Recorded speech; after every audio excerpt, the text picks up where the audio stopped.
কয়েকদিন পরে জন্মাষ্টমী আসছে না, জোরে বলুন হ্যাঁ না? জন্মাষ্টমী আসছে না? আচ্ছা, কৃষ্ণের জন্ম কৃষ্ণ পক্ষে হয়েছিল না শুক্ল পক্ষে হয়েছিল? জোরে বলুন দেখি আপনারা কত বোঝেন। না, কৃষ্ণ বললে কৃষ্ণপক্ষ বললে হবে না, কৃষ্ণ পক্ষে হয়েছিল না শুক্ল পক্ষে হয়েছিল? বলে অত যদি জানবো তাহলে তোমাকে কেন ডাকবো? আচ্ছা, কৃষ্ণের জন্ম হয়েছিল কৃষ্ণ পক্ষে অষ্টমী তিথিতে, ভাদ্র মাসে। সবচাইতে বড় উৎসব কোনটা? কৃষ্ণের জন্মাষ্টমী। মায়েরা, কৃষ্ণকে চন্দন দিয়ে মাখাবেন, পঞ্চামৃত দিয়ে স্নান করাবেন, তারপরে গঙ্গা জল দিয়ে গোটা শরীরটা ধুয়ে দেবেন। কৃষ্ণকে সেদিন 56 ভোগ দেবেন। যদি 56 ভোগ কারো দেবার ক্ষমতা না থাকে তাহলে আপনি মাখন মিছরি ভোগ তুলসী পাতা দিয়ে করলেই খুশি। রাত্রি 12টার সময় কৃষ্ণের জন্ম হয়েছিল, ওই জন্য আপনার সকাল থেকে রাত্রি 12টা পর্যন্ত উপবাস থাকবেন।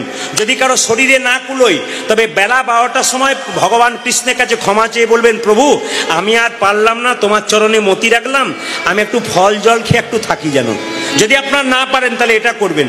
তবে বলে রাখি, যেমন একাদশীতে পঞ্চশস্য খাওয়া বারণ, ঠিক সেরকম জন্মাষ্টমীতেও কিন্তু পঞ্চশস্য খাওয়া বারণ। একাদশীর পরের দিন যেমন পালন করেন ভগবানকে দিয়ে, ঠিক সেরকম আপনার জন্মাষ্টমীর পরের দিন ভগবানকে দিয়ে পালন করবেন। তাই আগামী যে জন্মাষ্টমী আসছে এটা বড় আমাদের হিন্দু সনাতন ধর্মের জন্য খুব দামি উৎসব। এই উৎসবটাকে আপনারা মানবেন।